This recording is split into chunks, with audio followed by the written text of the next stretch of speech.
Okay, we'll get it started here today. I'm a little experiment. We're going to see if my camera can hold up. Give me 1 second here. Okay, see how it goes. Anyways, lecture 23. So it looks like we're getting down to the very last couple of lectures here on this chilly Cyber Monday, right? So I think we have, let's see, we have a lecture today, Thursday, next Monday, right? And then we're basically into the whole exam cycle, right? Where we have to do the review and things like that. Actually, I think I have it on my slide here. The usual data, last class, Thursday, December 12th, which I believe is not this Thursday, but the following one. And then our exam is a week later. Note that the time is 11:30 to 1:30 for the exam. So it's a little bit different than the usual class time. But our exam will follow roughly the same format as before. Although I think instead of 10 questions on the in-class component, I think I'm going to push it up to 12. 2 extra questions for because we have 2 hours, right? So since we have some extra time, maybe I'll ask an extra question there. So those are the readings, chapters 15, 16, 17, right, and 17.5, which is on entrepreneurship. Looks like we're okay there. And then 18, 19, 20. I believe I've assigned 20. I think it will be our last chapter. There might be one more reading.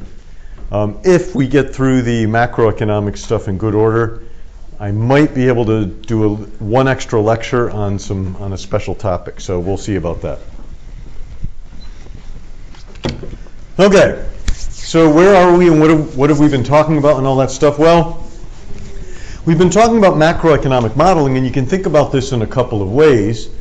Maybe the simplest practical way to think about this is what we're trying to do is measure and understand the relationship between aggregate variables or aggregate economic activity. So what do I mean by this? We're talking about things like unemployment, inflation rates, right, interest rates, and we're trying to build a theory as to how they all interrelate, right? Ultimately, what we're going to want to do, by the way, is think about how we can maybe influence some of these things to get better economic performance, right, overall. And we'll, of course, as we go through class, talk a bit about what that means. Our first crack at this was this thing called the quantity theory, right? The quantity theory of money, and this was an old theory, right, going back into the Renaissance, I guess, the age of exploration, which dealt with this phenomena that economic activity, the money supply, and the price level seem to be interrelated, right? And the way we phrased this was that MV is equal to PY. M was the money supply, right, the amount of cash in circulation. V was the velocity of money, how fast cash changed hands. P was the general price level, and Y was income, right, or real income in a given year. So the idea here was that income, or real income, was some proxy as to how many transactions people want to carry out in a given period of time. And in this way, you can parlay this theory into this relationship basically between the money supply and the price level, which is, we used it to sort of understand, for one thing, the great sort of deflation at the end of the 19th century. So it was a theory. And it was, it was able to explain some things rather well. And in fact, we'll see that we're going to rehabilitate it and use it again a little bit later in the class.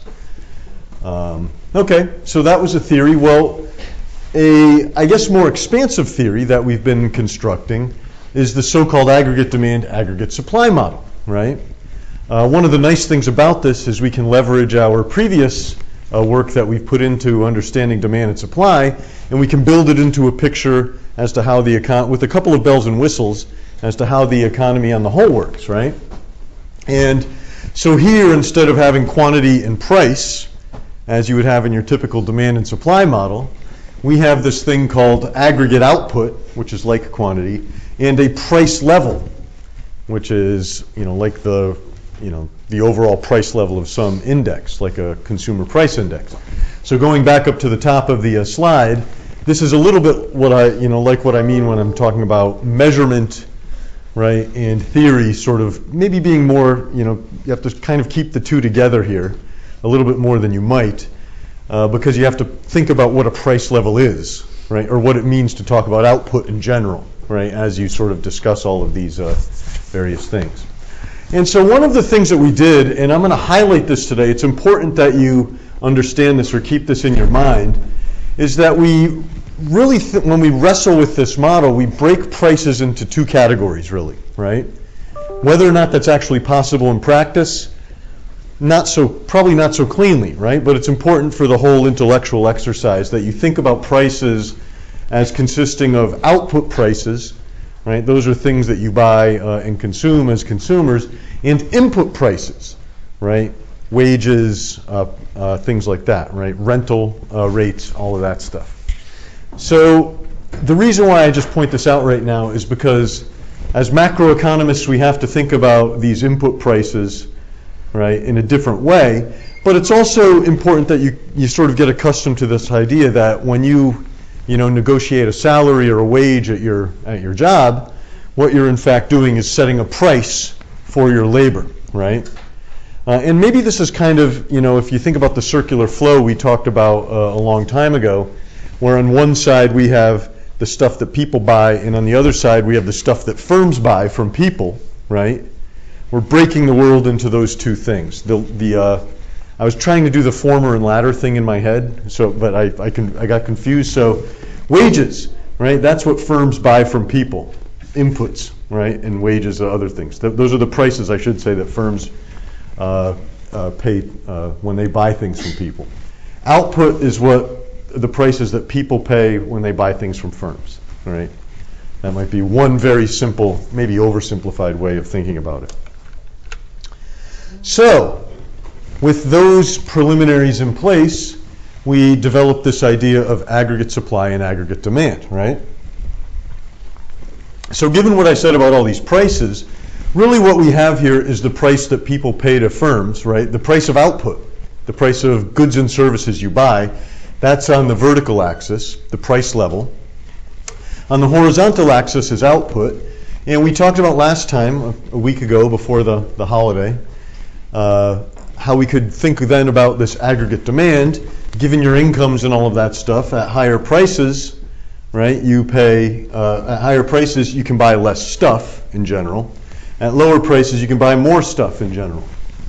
Now firms, of course, as the price of stuff that consumers buy goes up, they're more willing and able to supply it, and at lower prices the opposite is true. So that's where we get aggregate supply. Of course, to be able to do this on a diagram, we need those input prices to be fixed, right?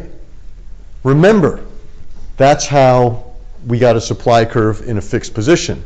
When we put another way, when we change input prices that firms pay, wages, we shift around the supply curve, so I can't just draw this supply curve, right? So we have to maintain this dichotomy between these prices to draw this diagram. And maybe I'm sort of belaboring the point a little bit, but it's important because we're going to have to think about how the world works when all sort of prices are moving around, right? And that's one of the beauties of this model. So, maybe I'm not trying to tell a mystery here, so I can tell you, when the wages and stuff change around, that's going to be more a part of a long-run phenomena in the way we describe the economy. And so, accordingly, what we're going to do is call this a short-run equilibrium, right? And so this is kind of a shorthand way of talking about certain aspects of an economy for economists. Whenever you hear short-run, that might signal to you that something is fixed, right? And remember, when we talked about short-run and long-run markets, right, in the competitive market, we supposed that the number of firms was fixed, right, in the short run. And so there's something that's fixed here. Here, what we're going to suppose is that the wages and inputs that firms, the prices that firms pay for those are fixed. And then we can draw this diagram, and therefore the result is this short-run macroeconomic equilibrium. So just to sum it up here, putting these forces of supply and demand together, we wind up with a level of GDP and an equilibrium price level, right? And so this diagram lets us think about the relationship between output and inflation.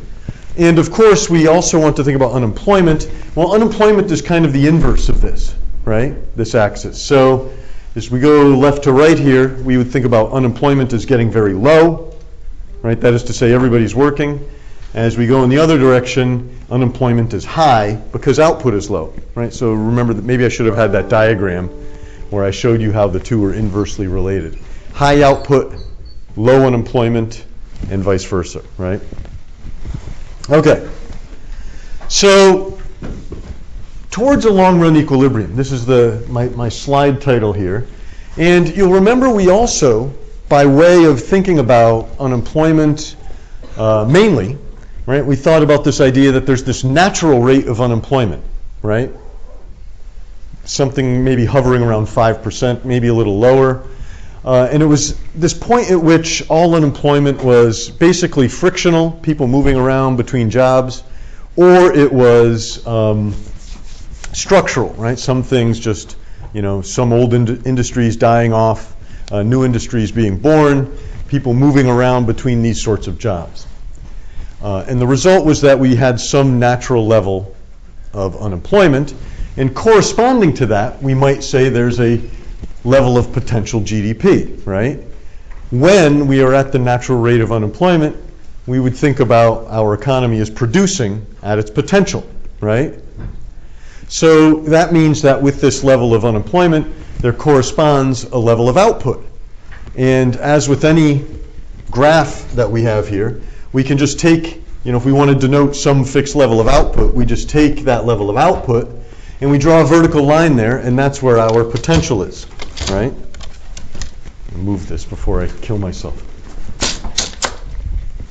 Okay, so I've now drawn this level of potential here in green, right? And we have our aggregate demand and aggregate supply here, and they're intersecting right here at potential, as I've drawn it here.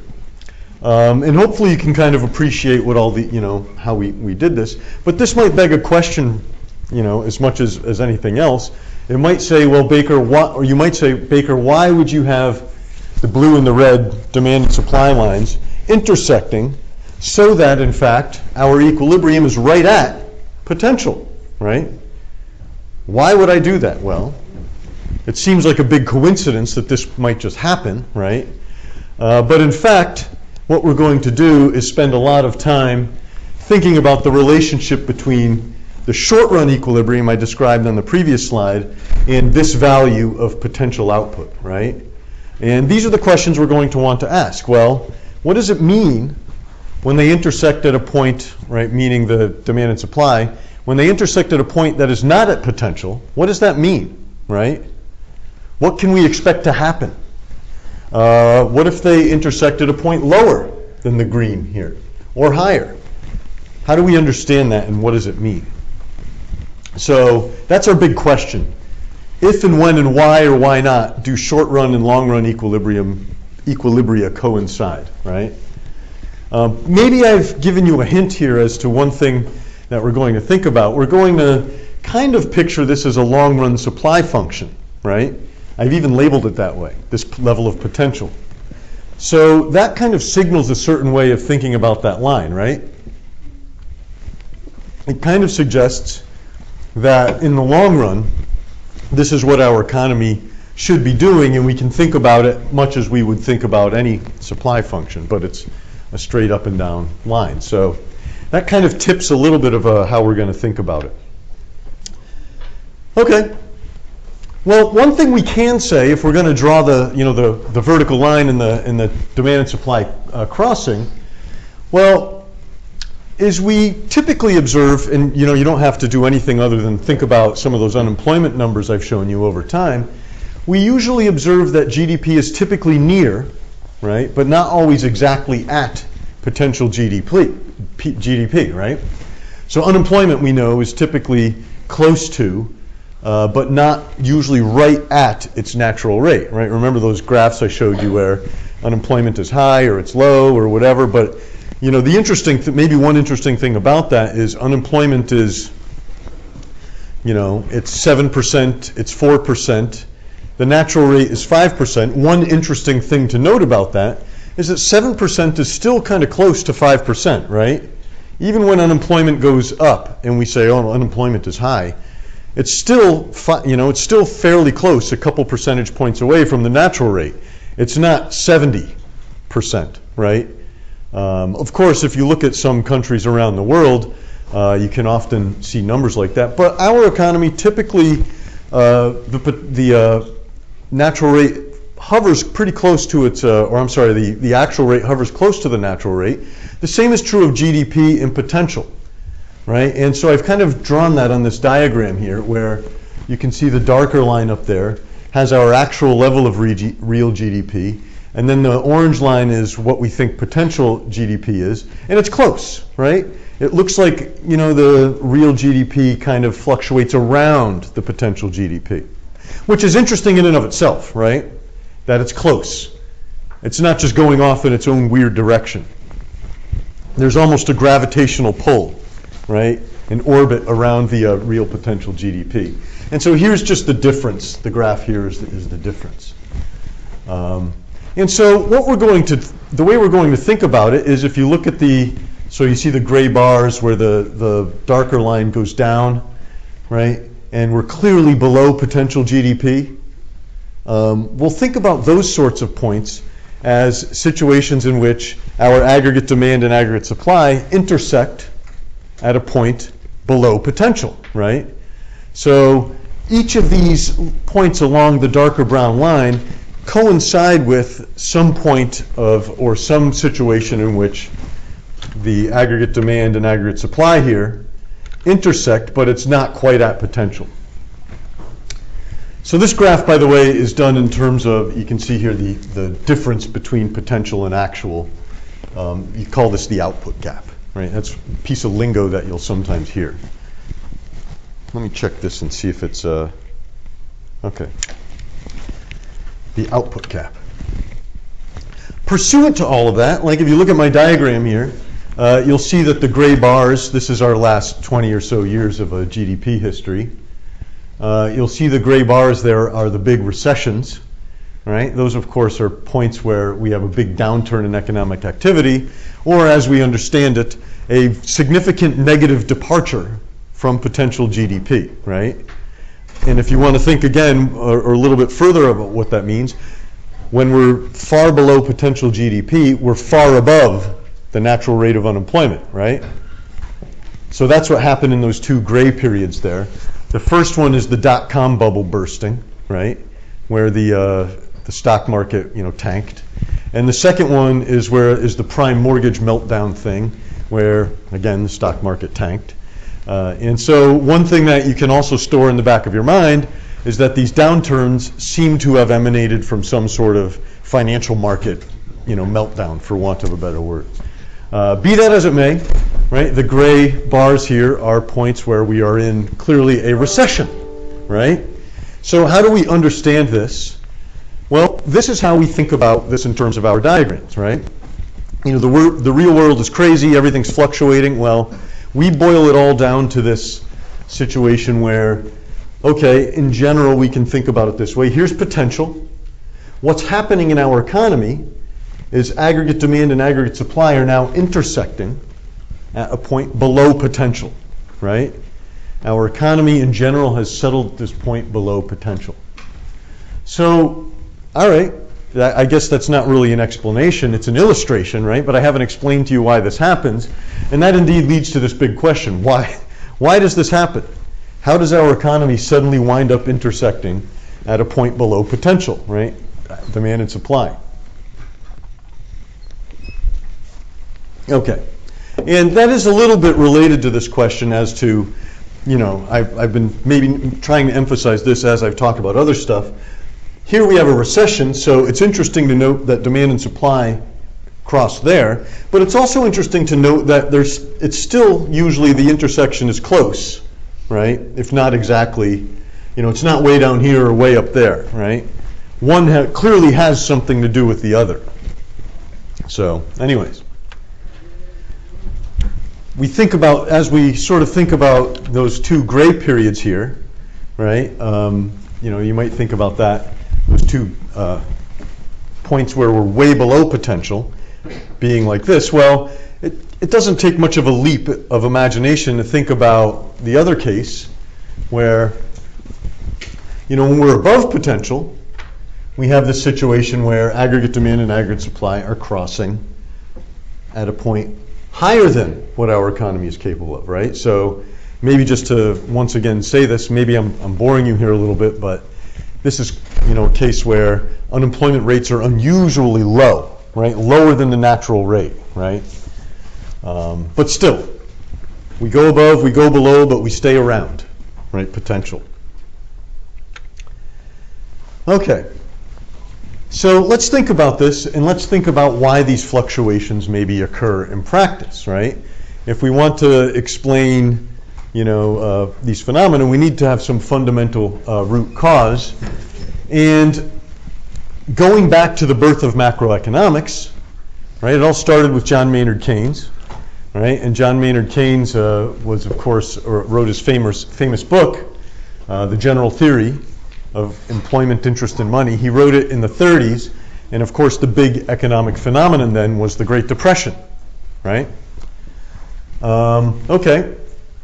Now, if you remember, we also talked about how we could think about aggregate demand in terms of its components, right? Or put another way, expenditures in terms of their components.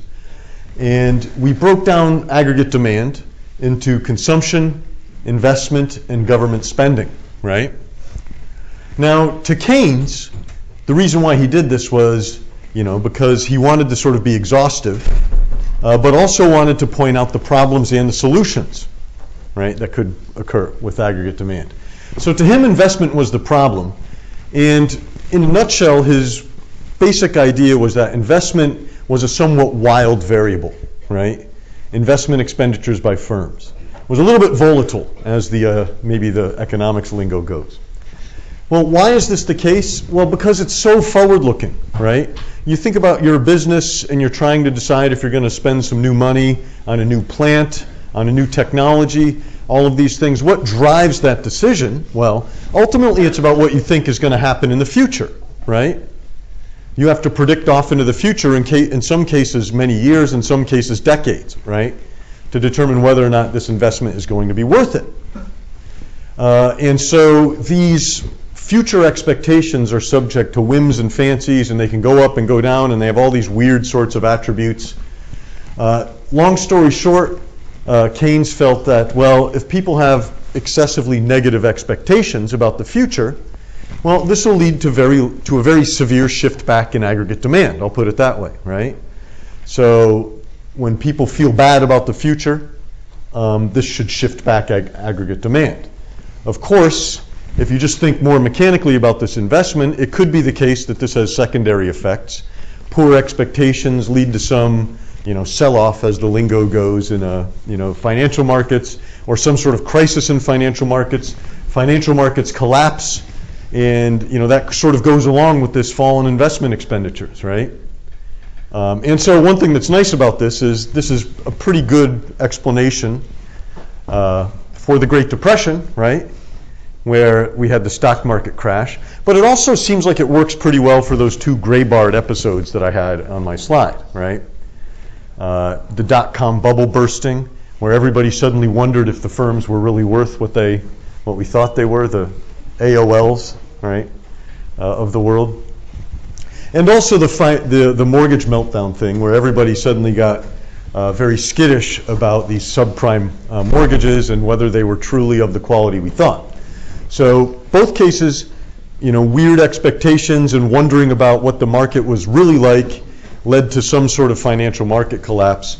And here we're saying that gives us a pretty clean link between aggregate demand and these investment expenditures. Of course, that's not the only way that the world could work. We could also have aggregate supply, and I'm going to show you how this works in a second. We could also have things triggered by some aggregate supply problem, right? So a big example that comes to mind is, well, if there's some sort of massive increase in the price of oil, right? That happened in the 70s. That could lead us to have aggregate demand and aggregate supply intersect below potential. And of course, nowadays people sometimes talk about supply chain difficulties. So for one example might be a couple years ago, a container ship got stuck in the Suez Canal, and so there's no possibility to get all the goods through the Suez Canal. That would be something like a supply chain shock, and that would make it shift back the supply that firms were able to do. So the way we typically might indicate these shocks, I can just show you here. Maybe now is a good time to do go to the overhead here and just draw this up so it's not just me yapping. Let's see here. All right. So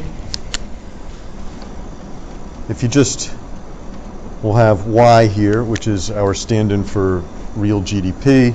We have the price level, I'll just call it P here. I'll draw aggregate demand, aggregate supply, right? Sometimes, by the way, in the spirit of this short and long run contrast here, you sometimes call aggregate supply, or this curve, short run aggregate supply, but I'll just keep it simple here. And then if I get another marker color here, I can draw in potential. Now I'll call it Y star. Now right off the bat you might say, well, why would you just start everything where aggregate demand and aggregate supply are crossing right at potential? I'm going to get to that in a second. Just grant me that for the time being. Now we can say that, suddenly somebody starts wondering whether all those mortgages are really worth what people say, right? Investors get skittish and they say, well, we're not going to, we're scared of the market. We're not going to spend money on stocks anymore. There's a collapse in the financial market. Well, what does that do? Well, if this consists of C plus I and G, that would be a big fall in I, and that would result in something like this. This shift back that would cause a recession, right? And of course you can see, well, not only did this problem with aggregate demand cause us to fall below potential, but there's something, we can make another prediction that we would expect that this would have sort of negative effects on the price level. So we might expect to see, falling prices, or at least lower inflation, right? Might be the way we'd think about it. So falling rates of inflation and the economy performing below potential. So that's typically what you see, especially in the Great Depression, where we looked at some data. There was this sort of falling prices going along with this reduction in output. And of course, the Great Depression is kind of a nice illustration because that was a pretty giant shift back in aggregate demand, right? It wasn't just a little fluctuation. So we might explain things like this, right? This might be a way of explaining how we get into a recession, given we started around potential. Well, of course, we can draw the exact same picture in reverse, or I guess not really in reverse, but sort of in the opposite fashion here. So we'll call this Y and P. I'll put in Y star here. And we can imagine that we're happily, once again, I haven't said why we would happily be at around potential to start. Suppose we were. There we are. And we can imagine maybe that some new, a new zeitgeist emerges in financial markets. People think that AI, right? The rumors going around maybe that AI is going to drive this massive expansion in economic activity. And so firms really start today investing in the future, right? And so much so that the exuberance is a little much. Well, we might expect once again that since aggregate demand depends upon C and I and G, this would be a massive boost in I, right, in investment expenditures, and that would result in aggregate demand shifting out. And here you can see that we wind up with GDP going above potential, right? And at the same time, we get another prediction here, well, that the price level, that should create upward pressure on prices, right? So essentially, we have this situation where we're working above potential. And indeed, while we call this a recession, we refer to this as a recession. The technical term, I'll throw it in there, I don't know if is a recessionary gap, right? Our aggregate demand and aggregate supply, our short-run aggregate demand and aggregate supply are crossing at a point below potential. Here we have, well, you guessed it, we call it an inflationary gap.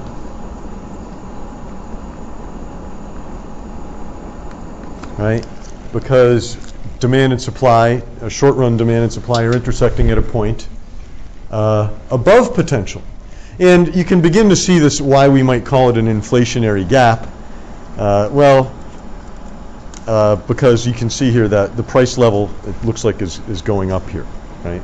Of course, you could call this a deflationary gap. But recessionary and inflationary is the usual parlance there. So that's how we would explain these things. Okay. Oh, maybe I can even do a quick supply shock for you here too. Since I have it there in my notes, maybe I'll do it and show you how it works, right? So the way we would do this is, again, kind of draw the base diagram here. Here's aggregate demand, aggregate supply. They're crossing at this, we'll say it Y star here. I kind of started to draw that weird. And then now, everybody's happily buying and selling and, going to their jobs and all that stuff. But then one day a container ship gets stuck in the Suez Canal, and this causes problems for supply chains worldwide. And so the result is a shift back in aggregate supply, right? Firms now can't make as much goods as they could before in as timely a fashion. And you can see kind of what happens here is this throws us into a recessionary gap, right? But one interesting thing about this is that now we have what looks like a recession going along with higher prices, right? So there's kind of double bad news here, right? We still might call this a recessionary gap, but it now looks like instead of prices going down with our shift back in aggregate demand, this aggregate supply shift back has caused us to, cause inflation to go along with our higher unemployment, right? So you can use this configuration of these diagrams to explain a lot of the macroeconomic activity, right? And in that way, it's a pretty successful and useful model. And I think I mentioned before that if I'm, at a holiday party or something and people ask me about economics, if I can't run away or hide or something, I usually have to think about aggregate demand and aggregate supply, draw it on a napkin or something, So it's not bad that I have to review this now because I might need these skills at our holiday parties. I just reminded myself I have to review my knowledge of cyber currency and all that because that's bound to be the big holiday question, right? Okay. So why is GDP still around potential? You might say, well, why, Baker, do you start all of your stories with the economy right at potential to begin with? And I'm going to develop this idea a little bit further, but suffice it to say for now, to kind of push your question off into the future of the lecture a little bit, you might say that it is this point of gravity that we do expect the economy over time, when it goes away from potential, to come back, right? And this is related to an old idea, right, which we call Say's law, right? It's due to Jean-Baptiste Say, who wrote a pretty famous treatise on political economy, as it was called in those days, 1803. And we usually sum it up, it's maybe not quite this simple, as this idea that supply generally creates its own demand, right?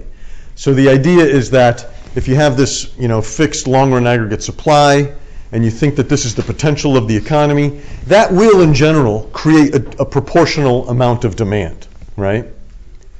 So why is this the case? It's really this idea, if you think about it, when we talked about the circular flow, we had this kind of idea that what you do as a consumer is you buy stuff from firms, right? But then on the other end, on the other side of the circular flow, you're working at firms, right? So put another way, what you do is you work at the firm to earn the income that you then spend on the goods. And this circular flow should about work out, right, over time, right, on average. So that's kind of the idea, right, that the workers that we have create the demand for the products that they make, right? Circular reasoning maybe, but also how the circular flow works. And of course, this became, right around the time, a little bit after the time that Jean-Baptiste Say wrote this idea, right? It became a general question: could the economy get stuck, right, in a position away from potential, right? That is to say, were there violations of Say's law? Can we expect them? Okay. Now, if we think about Say's law as characterizing how the world works, right, or being a part of the world, we might want to build it into our notion of how the macroeconomy works. And we can actually do so by thinking about our old friend, wages, input prices, right? I've kind of left those out of my story so far. So you can assume that up until this point, I've assumed that they're fixed, right? That is to say, they're not changing in the background at all. What if we think about those prices and what's going on in the background? Well, think about it this way. My first diamond bullet point there talks about the usual inflationary gap, right, where we have this exuberance in investment markets maybe, right? Everybody spends more, so on and so forth. And the way you might think about this is my aggregate demand curve shifts from A, or aggregate demand shifts out, and our short-run equilibrium goes from A to B, right? Because aggregate demand is now unusually high, right? So now what happens? So that's part one, right? The movement from A to B. Well, if you think about Say's law and this idea that potential is kind of a gravitational attraction point, well, we can just push it a little bit further and we can say, okay, well, what's really going on behind the scenes when we go above potential? Well, let's see. How do firms produce higher than potential? Well, unemployment has to be much lower than its natural rate. Well, what does that mean? It means everybody's working, right? Everybody's working overtime. There's a lot of help wanted ads out there online, right? And so everybody, there's a lot of jobs chasing not that many workers. What do we expect to have happen in those circumstances? Well, firms will be willing to pay a little bit more to the typical worker, right? Put another way, firms will compete a little bit harder for the typical rental space, right? Or for the lumber that they need to build their products, whatever. What happens when there's this competition for resources, labor, raw materials, land, whatever, capital? What should happen is the price of all those things should start going up, right? That is to say, this tightness in labor markets is how you often hear it described. That should create upward pressure on wages or the prices of other inputs, right? Now, what do we know happens when we start to change those things, those prices that go into supply? Well, that should start shifting supply back, right? And that's exactly what I've drawn here on the diagram. So the economy moves out to B, but then this pressure on the factor market side, right, on wages, starts shifting supply back until we get back to a natural resting point, right, where there isn't so much pressure in labor markets. So that would be the shift back in supply that goes along with this adjustment, or that goes along with this initial change in aggregate demand, I should say. So maybe there's a lot of moving parts there, and so maybe what I'll do is I'll draw up the picture here. What is going on here with my phone? Sorry. Yes. you buy both of them, it would be like $1, right? Uh-huh. Does it ever go back down to that range? Ooh, that's a great question. So I might even phrase it this way. Prices seem to always go up over time, right? That was it was about chips and soda. They used to be $1. Now they're more expensive. Are the prices ever going to go back down? I might ask this question. Maybe this is the classic professor thing where I pose a question to answer a question, and we'll get to it later. But I might say, what does it take for prices to go back down, right? Maybe we'll come back to that at the end of class here. Cool question. So just to draw up the sequence of events here we are at Y. Here's aggregate demand, aggregate supply, P. Here's Y star, I should say. We're moving, our economy is kind of sailing along nicely. Oh, but people get a little bit too crazy in the old financial markets, right? That pushes aggregate demand above what it was. And then our economy moves into this inflationary gap, right? Prices go up, but the economy is booming, right? Those two things are going together here.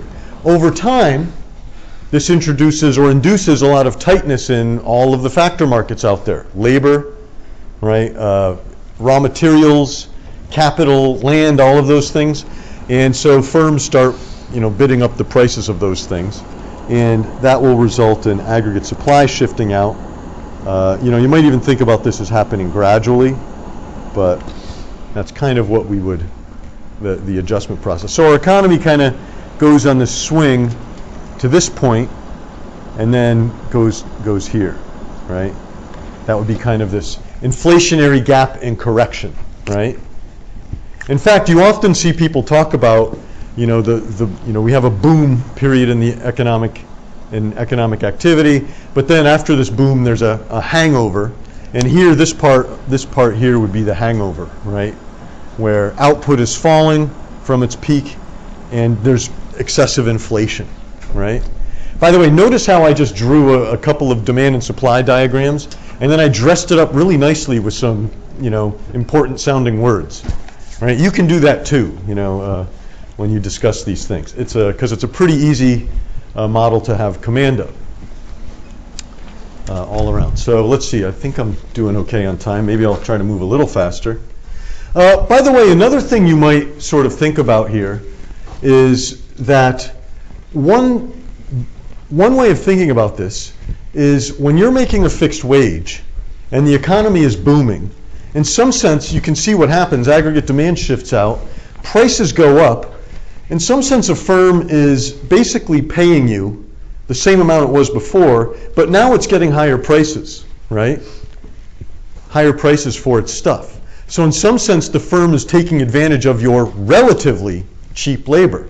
Put another way, your real wage is in some sense lower than it should be when the economy is booming, right?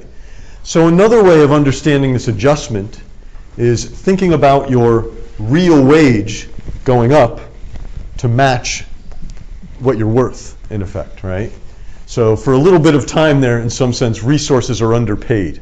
And that's one way you might think about this. That'll become important maybe Thursday or Tuesday when we talk about some of the realizations that economists had about how these processes actually work. But look at that that's a lot of story just told with the shift of two curves really, right? We can do here I've drawn the two curves shifting here.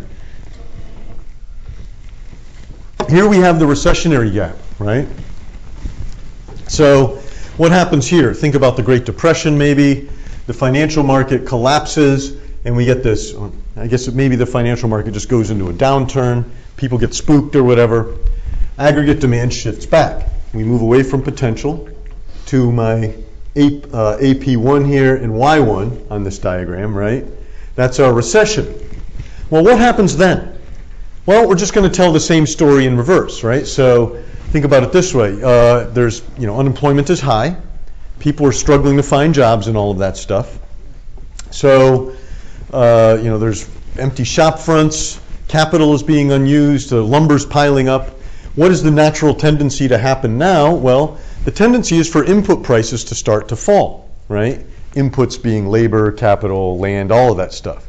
As those prices fall, well, that results in a shift out in supply, right? A shift out in aggregate supply. And so you can kind of see how I've drawn it here. We see that the aggregate demand shock here creates lower output, but then over time we see prices falling further along with this fall in wages, falling until we get back to aggregate demand. So same story in reverse, right? But another way to think about this is you might say that again, it's an adjustment of your actual wages. So what's kind of happening here? It's, we don't like to think about it this way, but it might be the case that you're sort of overpaid now, right? With your wage that you're making. Prices have gone down for firms because the economy is depressed. So in some sense, your fixed wage is a little bit too high relative to prices, and so the natural adjustment process is one where your wages fall a little bit. That's not quite as fun to talk about, I guess. But that's another way of thinking about it, and I'm just going to plant that idea in your mind because we'll need it in a class or two. That's pretty good, right? A lot of interesting macroeconomic stuff there. So while you're kind of digesting all of this, let's just take a little review here before we move on. You can see here that we have now sort of acknowledged this fact that the economy fluctuates around potential, right? And I've explained to you maybe why fluctuations occur or where they come from, and then why the economy tends to return to potential after something pulls it away, right? And it's really this aggregate demand shifts and then aggregate supply responds. It's kind of the story I've told you here. Okay. This then becomes, if you're sort of thinking about this as a measurement issue, you might say, well, how long does this take? These things, I've used words like gradually, this happens suddenly and that happens gradually. What does all that mean? What time frame are we talking about?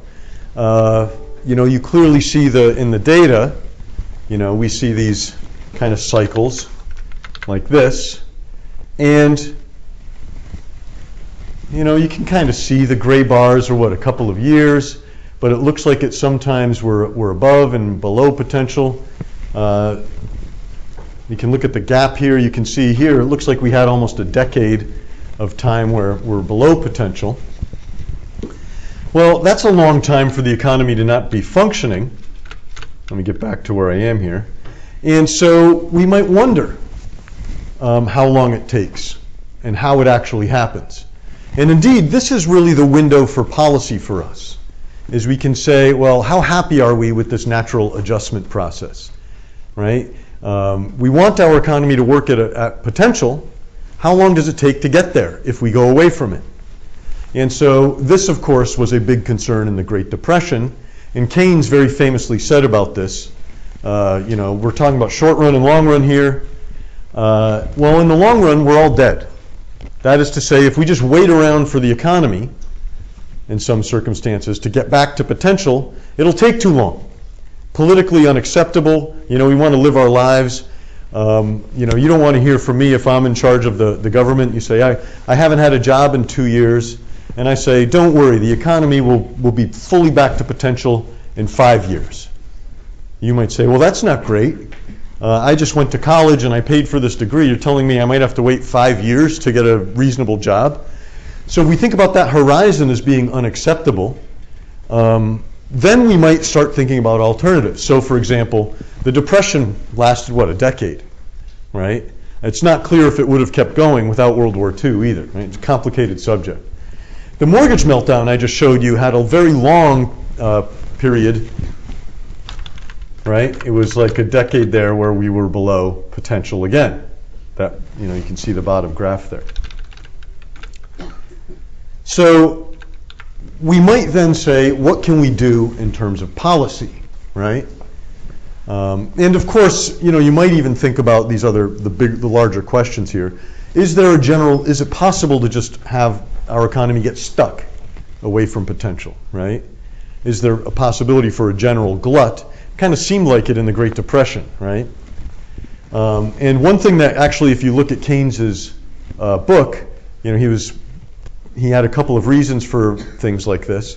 And one example that he talked about was that oftentimes firms are very reluctant to lower wages when there's a recession, right? That was kind of a key thing, right? Was that wages would start to fall when we're in a recession.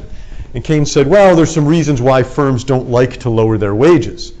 And one of these is the fact that you have all these employees of different quality, right? And if you lower the wage, maybe you don't know which ones are your best employees and which aren't. That's kind of a common, you've probably had jobs where, you're like, I do all the work here and, my coworker doesn't do anything, takes naps all day or something.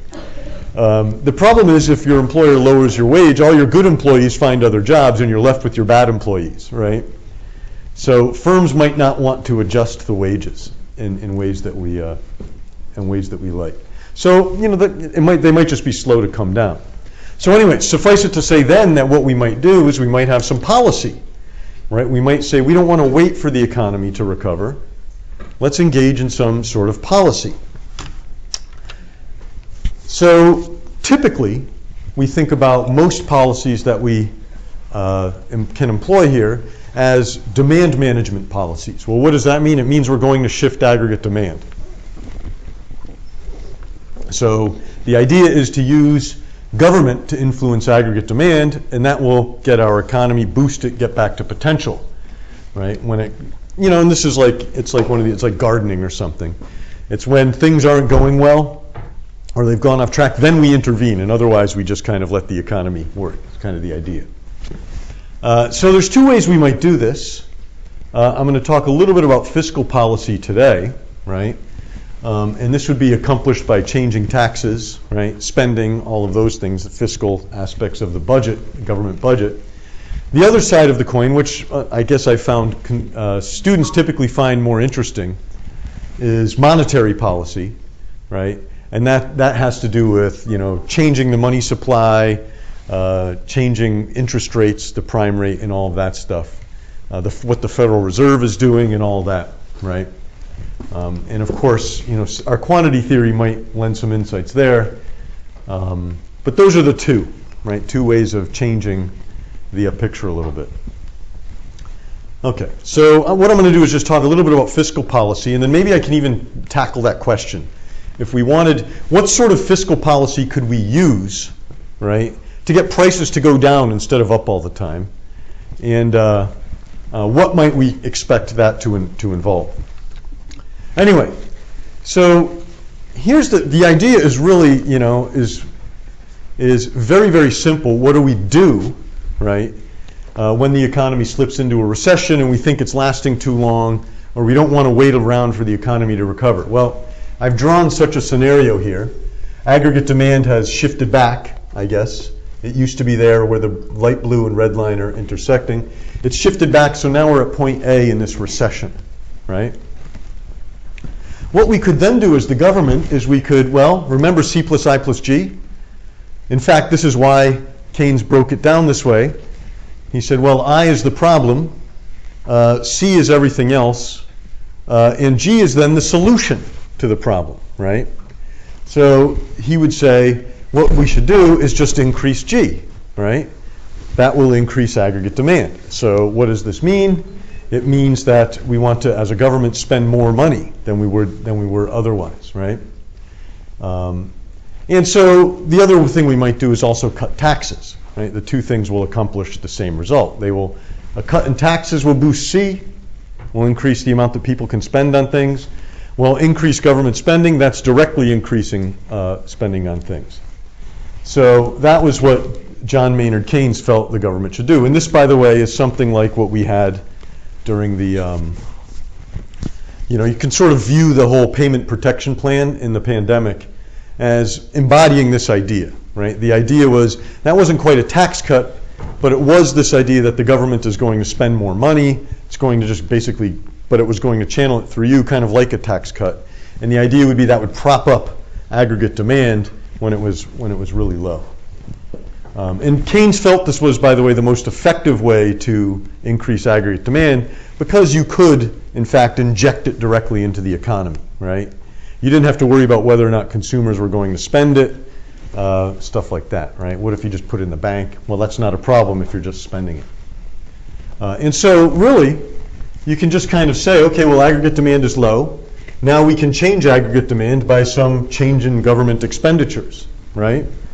What does this involve as a practical matter? Well, if you put a tax cut and or an increase in expenditures together, you will, if the government is taking in less money and spending more money, this amounts to deficit spending, right? What we want to do is we want to deficit spend in a recession. Spend more than we're taking in, and that's a way of propping up aggregate demand, and there I've shown it on the graph. Now, the good news is that this typically involves so-called multiplier effects, right? That is kind of, it's kind of a way of leveraging our circular flow. So once we've decided as the government to spend more money, well, then that money goes to, so the people that we've given the payment protection plan monies to, well, what do? Well, they turn around and spend it at the bodega, at Target or whatever. And then, of course, Target has more money, the people who own the bodega have more money, and they can spend that, so on and so forth, and that triggers a so-called multiplier effect, where our initial dollar spent eventually becomes more than that $1 across the whole economy, right? So we go from maybe our initial expenditure gets out here, but then our subsequent, expenditures, as our money travels around the circular flow, shifts the aggregate demand out even further, right? It's just a consequence of the circular flow. And that's a very simple example of demand management, right? Propping up aggregate demand when it's low. Of course, the exact opposite applies to an inflationary gap. When the market is when investors are going crazy and they're spending a lot more money than they otherwise would, well, what you can do as the government is you can say, well, let's run a surplus and reduce aggregate demand. Let's pull in our expenditures, right? Let's collect more in taxes, right? And in this way, we pull back on aggregate demand when it's going above potential. And usually, and you can see why, we think about this as a way of kind of stopping inflationary pressure in the economy.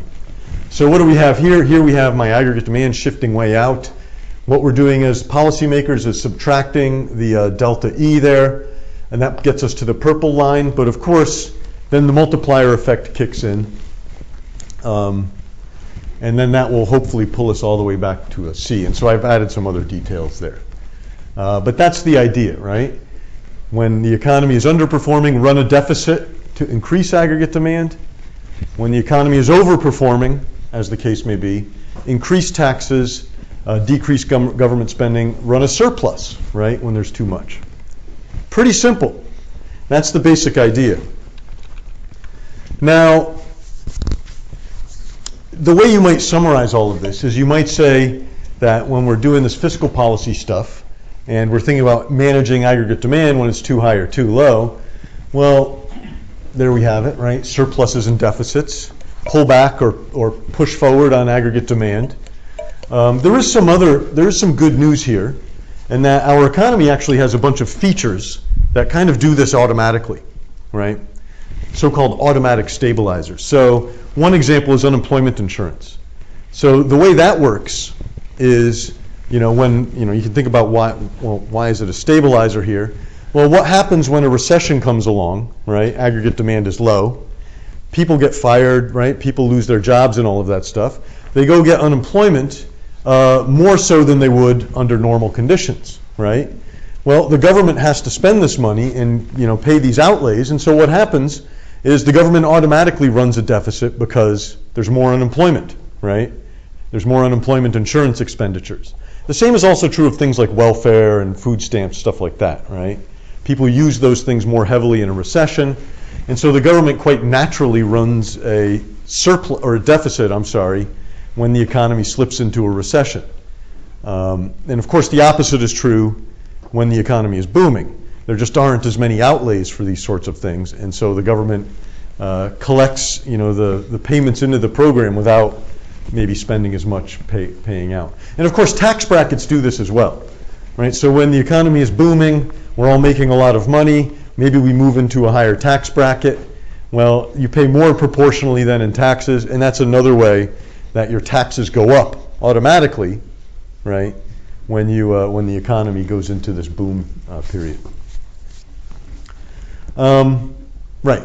So one of the things I say here, some cautionary tales. I should have added a second cautionary tale. All of this is very inexact, right? Back when I was taking macroeconomics, in college, there was, it was significantly less data, and so we spent a lot of time fiddling with the models and all that stuff. And one big problem that you would always have on an exam or something was, you'd have a layout of all the equations, and then you were supposed to calculate the multiplier, right? Like for every dollar the government spends, how much eventual spending does that become? And there's a formula for that and all that. So the idea would be you could very precisely calculate what amount of E would shift out the purple line, and then ultimately let the purple line shift all the way out, so you wound right up back at potential.